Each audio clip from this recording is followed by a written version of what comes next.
Narayan સરોવરમાં police સ્ટેશનના મહિલા PI જેબી કુનિયા માર્ગદર્શન હેઠળ ત્રિરંગા યાત્રાનું આયોજન કરવામાં આવ્યું હતું, જેમાં આર્મી જવાનો, બીએસએફના જવાનો તેમજ ગામના આગેવાનો તેમજ સ્કૂલના વિદ્યાર્થીઓ પણ ખાસ હાજર રહ્યા હતા.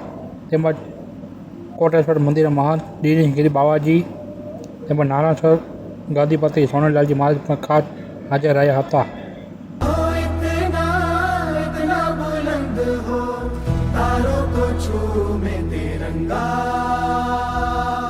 माँ से है माटी, माँ से है माथा, माथे पे माटी सजा के चले, माए चलती